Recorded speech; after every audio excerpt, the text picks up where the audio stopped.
Glória a Deus. Olá, estamos aqui uma vez mais no nosso podcast Plena Unção e outra vez aqui com o nosso amigo e irmão, pastor Paulo Moraes, não de Moraes, Paulo Moraes, que Deus te abençoe. Amém. Ele que é o nosso superintendente e hoje de propósito trouxe até a lição da escola bíblica dominical. O senhor que é o nosso superintendente, vamos ter um seminário abençoado aí no dia 27 e 28? 27 e 28 agora, de outubro, né? A nossa conferência teológica. Glória a Deus, e o assunto é importante, né? E sobre o tema...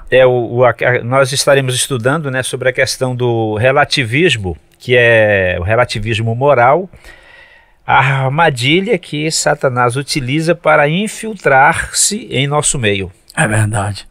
E sorrateiramente tem sido assim. Quando vai ver, as coisas já tomam uma proporção que só Jesus. E esse assunto realmente é muito importante, que essa questão moral, ela tem prejudicado não poucas igrejas.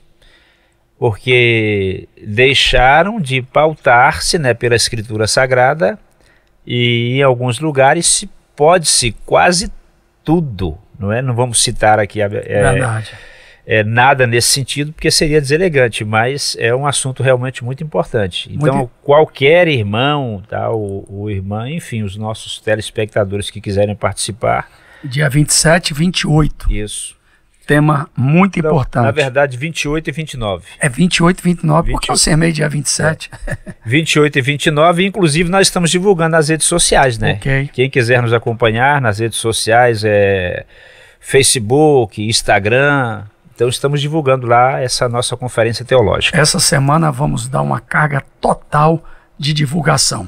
Bom, pastor Paulo, nós voltamos aqui no nosso podcast para falar de Apocalipse capítulo 14, porque o capítulo 15, o capítulo 13 nós falamos. Sim. No anterior. E o capítulo 14 é um tema muito importante, que é os 144. Ok. E já vi gente dizendo que os 144 é anjo. E tanta gente falando. Teve até uma religião, né, que surgiu com os 144, e quando chegasse o número de 144, então o milênio ia ser estabelecido na Terra, e aí a Terra seria restaurada. É até aquele pessoal que anda com a revistinha batendo de Sim. porta em porta. Agora é com o senhor aí. Então, como nós já informamos, né, aos nossos telespectadores que o nosso podcast sobre o livro do Apocalipse não é um estudo, não é detalhado, não estamos nos aprofundando. O nosso objetivo é oferecermos algumas informações dentro, né, do texto que analisamos em cada podcast, a fim de despertarmos o interesse, não é? E a curiosidade dos nossos telespectadores, no sentido de que eles, não é, se dediquem mais ao estudo, ao exame do livro do Apocalipse. O caso, por exemplo, desse texto aqui, dos 144 mil, que são os mesmos de Apocalipse, capítulo número 7. Certo. Que alguns querem estabelecer diferença, mas são os mesmos do Apocalipse, capítulo número 7. 12 mil de cada uma das 12 tribos de Israel. Porque, como nós já falamos anteriormente, Deus ele tem preservado de forma sobrenatural membros de cada uma das 12 tribos de Israel. Isso é um ponto extremamente importante. Tanto que as 12 tribos aparecem novamente em Apocalipse 7. Que maravilha, é um né? fato bastante interessante. E aqui, nesse texto, eles estão, os 144 mil no versículo 3, o texto é bem claro, né? Comprados da terra. Aí, como o senhor falou, como é que algumas pessoas dizem que são anjos, se o texto diz que eles foram comprados da terra? Eu vi um professor de escola bíblica ensinando isso, eu tive que pedir a palavra e dizer, não, irmão, não tá certo. Não, mas não, o senhor aprendeu errado. Não é anjo. E aí o versículo 3, o senhor falou aí. E cantavam como um cântico novo diante do trono, diante dos 4 animais, dos anciões, e ninguém podia aprender aquele cântico, senão os 144.000 que foram comprados da terra. Então, esse ponto que o senhor leu aí, aliás, esse texto é muito interessante, porque algumas pessoas interpretam que quem está cantando aqui são 144.000, não. Aqui sim, aqui quem cantam são os anjos. Sim. Os versículos anteriores, eles deixam isso bem claro. Porque apesar de alguns defenderem que o Senhor Jesus está com 144.000 no céu, mas não, aqui ele já está com 144.000 no Monte Sião, mas na terra. Na terra. Porque no contexto de todo o Antigo Testamento, sempre que a Escritura Sagrada utiliza a palavra Sião, ela se refere à cidade antiga de Jerusalém, ou ao povo de Israel, enfim, mas nunca refere-se a Jerusalém celestial. E no versículo número 3, o texto está apenas dizendo que ninguém pode aprender aquele cântico senão eles, nem diz que eles estão cantando, ou seja, os anjos cantam, mas quem pode aprender são só os 144.000. Quer dizer, são coisas da Escritura detalhadas. Por que as pessoas às vezes não percebem? Por uma razão. Elas leem a Bíblia correndo, e quem trabalha correndo é piloto de Fórmula 1. É verdade. Se a pessoa ler só o texto, ela vai compreender. O único cântico aqui na Bíblia, o único cântico em que a palavra ou tema não são dados, um novo cântico entoado por um novo povo sobre uma nova sobre um novo tema. Só eu estou lendo aqui o rodapé da informação da Bíblia Dake, né? Só essa informação. Mas o versículo 4, pastor Paulo, nos chama a atenção. Estes são os que não estão contaminados com mulheres. Sim. Porque são virgens. Estes são os que seguem o Cordeiro para onde quer que vá. Estes são os que, dentre os homens, foram comprados como primícia para Deus e para o Cordeiro. Pode comentar. Então, exatamente, olha só, mais um texto que mostra claramente que não são anjos. Não estão contaminados com mulheres. Ora, anjos não se envolvem com mulheres. E está dizendo que eles eram virgens. Virgens. E essa palavra aqui, virgens, indica literalmente isto, que eles não se casaram. Porque olha só um fato interessante. Isso é o período, pastor Marcos, da grande tribulação. Então, a Escritura recomenda o casamento para o cristão, porém, em tempos de perseguição severa, por exemplo, Paulo, quando escreve isso aos Coríntios, ele diz, olha, eu quereria, né, simplificando o texto, que vocês fossem como eu, porque era um período crítico, difícil. Aí Paulo orientou, mas se você não pode conter-se, case-se.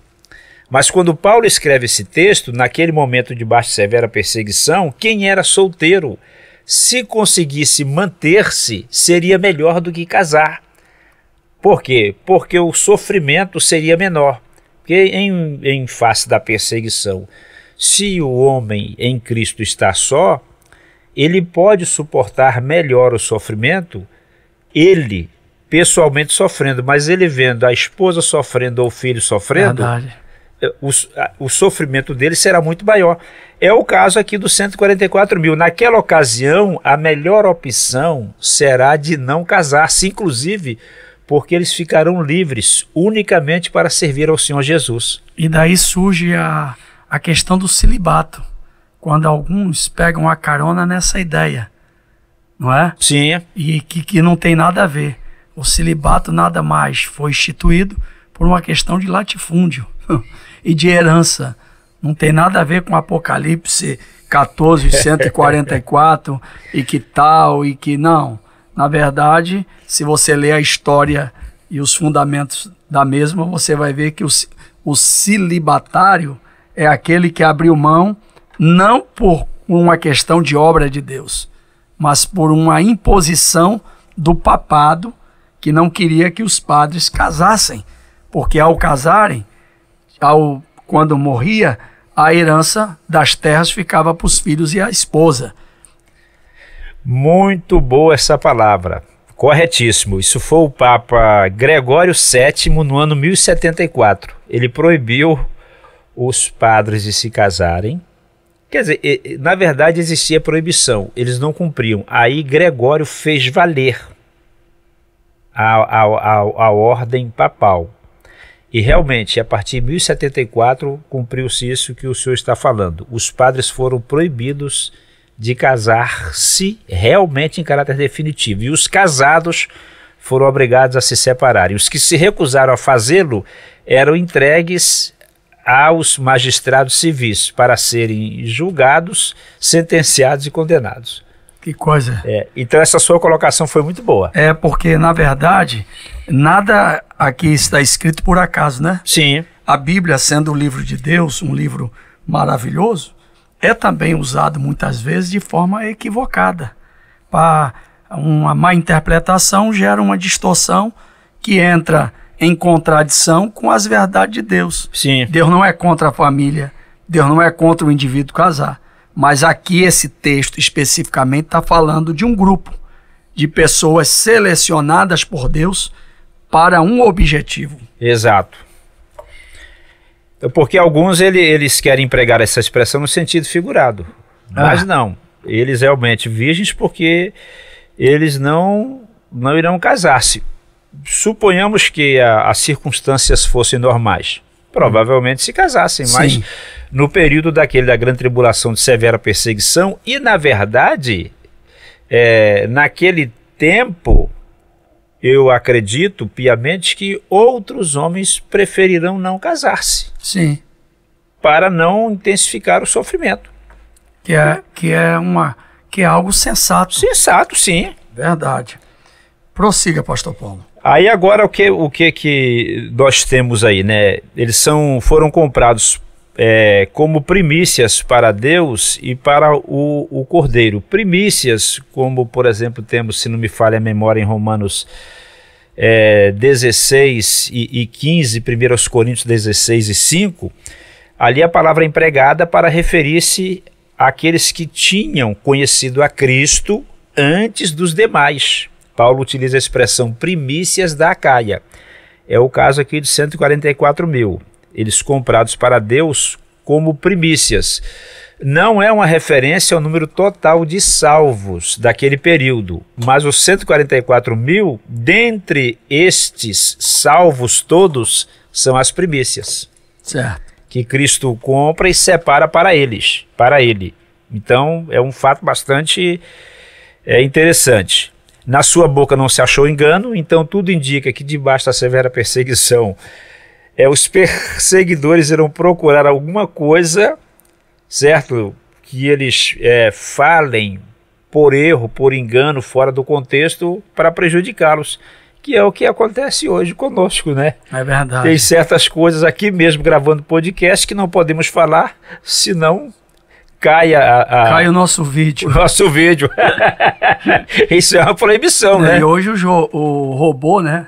É assim que fala, Andrezinho e Cauã. O robozinho fica assim, uma palavra que a gente fala aqui, tum. Como é que pode isso, né? Quem imaginaria tal possibilidade, né, rapaz? Exatamente. É incrível, cara. Eu não disse, o TikTok, ele censurou um vídeo meu no qual eu estava falando sobre o Hamas. Olha. Felizmente o vídeo foi censurado. Qualquer coisa. Então isso aí é uma prova clara de que nós estamos sendo cerceados e proibidos de nos expressarmos. É verdade. Então aí o texto, né, de são irrepreensíveis diante do trono de Deus, aí a seguir vem os 3 anjos proclamando o juízo de Deus. Certo. Um voa pelo meio do céu, né, tinha o evangelho eterno para proclamar os que habitam sobre a terra. Esse é um ponto bastante interessante, pastor. O número dos pregadores, por causa da perseguição, irá escassear muito. Então, esse anjo pregando o evangelho eterno também será por causa de uma grande necessidade. Porque os 144 mil não se pode afirmar categoricamente, que não se tem uma base escriturística sólida, o que acontecerá com eles, mas muito provavelmente, debaixo de severa perseguição, alguns deles serão presos e outros, com toda certeza, serão martirizados. Os que estiverem presos, dos 144 mil, estarão impedidos de pregar o evangelho livremente. E aqueles que forem martirizados, como pregarão o evangelho do reino, se morreram. Então, esse anjo aqui, ele aparece, né, voando pelo meio do céu. Olha que coisa interessante, com o evangelho eterno e pregando. Olha, para proclamar os que habitam sobre a terra e a toda a nação, tribo, língua e povo. Exato. Aí no versículo 7 ele anuncia, né, temei a Deus e dai-lhe glória, porque vinda é a hora do seu juízo. Ou seja, está chegando o momento final no qual Deus derramará, isso está lá mais adiante, as taças de sua ira, e quando chega o momento de Deus derramar as taças da ira, aí já não tem mais misericórdia. Aí Deus retira a misericórdia e ficará apenas o juízo. Então, nesse momento, já não haverá mais oportunidade da parte de Deus para que os pecadores se arrependam. Porque todas as oportunidades foram dadas. Sim. E não há outro caminho, não há outro Salvador, não há outra verdade fora de Cristo Jesus. Exato. Ele é único. Exato. Porque no período da grande tribulação, isso é um fato importante a destacar. Não terá essa coisa que nós chamamos hoje de estar ou ficar em cima do muro. Ou seja, ou a pessoa estará com Cristo ou estará com o anticristo. Então só restarão dois grupos de pessoas na terra. O grupo, eu estou com Cristo, disposto a morrer por ele. E o outro grupo, não, eu estou com o anticristo e contra o Cristo de Deus. Não tem um terreno neutro. Não haverá terreno neutro. Prossiga. No versículo 8 ele já descreve, né, a queda de Babilônia, aquela grande cidade que a todas as nações deu a beber do vinho da ira da sua prostituição. Porque aqui em Apocalipse 14 é o que os especialistas chamam de prolepsis, quer dizer, João ele utiliza uma linguagem, ele descreve um fato que irá acontecer como se já tivesse acontecido. Ou seja, ele tem uma convicção tão grande de que o fato irá ocorrer, mas ele escreve como já tendo ocorrido o fato. Que coisa, né? Porque o Apocalipse 14, ele é uma espécie de prelúdio, de preparação para os capítulos 15 e 16, certo, quando entram as trombetas e as taças da ira de Deus. O Senhor diz por causa do verbo aqui, que está no pretérito, caiu. Isto. Caiu. Quer dizer, ele está descrevendo uma cena futura numa linguagem do passado. Do passado. É muito interessante isso. Porque, por exemplo, nós só vamos ver a queda de Babilônia nos capítulos 17 e 18. É verdade. Mas ele aqui ele já descreve que caiu. E essa Babilônia aqui, propriamente, o que o senhor explica sobre esta Babilônia? É Babilônia a cidade, é Babilônia sistema, é Babilônia um movimento, né, de uma igreja que surgiu, que está por aí? O que o senhor pode falar sobre isso? Não, isso aí que o senhor comentou, um sistema, está correto porque a Babilônia descrita nesse texto aqui, né, capítulo 14 e o versículo 8 do Apocalipse, e depois nos capítulos 17 e 18, é uma cidade literal, mas esse comentário que o irmão faz está correto, porque ela será uma cidade literal e também um sistema, está corretíssimo. Agora, o sistema, ele prevalecerá, né, a partir da cidade de Babilônia. Sim. Então ele realmente será também um sistema. Agora, o controle, quem irá gerir esse sistema? A partir da cidade de Babilônia. E aqui está dizendo de beber do vinho da ira da sua prostituição. Quer dizer, o que ela fez, né? Aquela grande cidade que a todas as nações deu a beber do vinho, quer dizer, de toda a sua impureza, de todo o seu conhecimento. Ela era a fonte de informação. O vinho aqui representa tudo aquilo que alimentava os povos, exato, as informações, Alguém já disse que essa Babilônia aqui representa até os Estados Unidos, por ser a potência mundial, exportou para o mundo todo a sua cultura. Quer dizer, há tantas correntes, né? Mas não, inclusive porque os Estados Unidos, é um fato bastante interessante, eles não são, curiosamente, mencionados nas profecias no que diz respeito aos acontecimentos finais.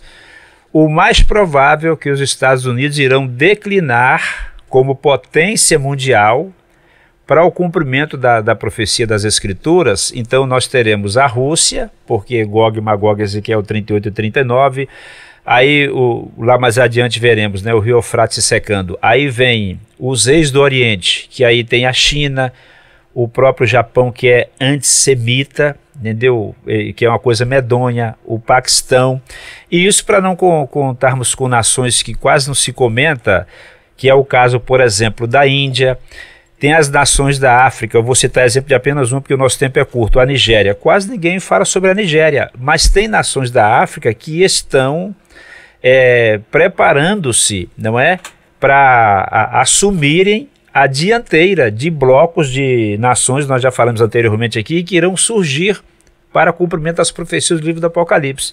Agora os Estados Unidos, numa linguagem assim que eu não gosto nem de empregar, mas é popular, que não tem nenhum um sentido ruim, mas os Estados Unidos eles ficarão como carta fora do baralho.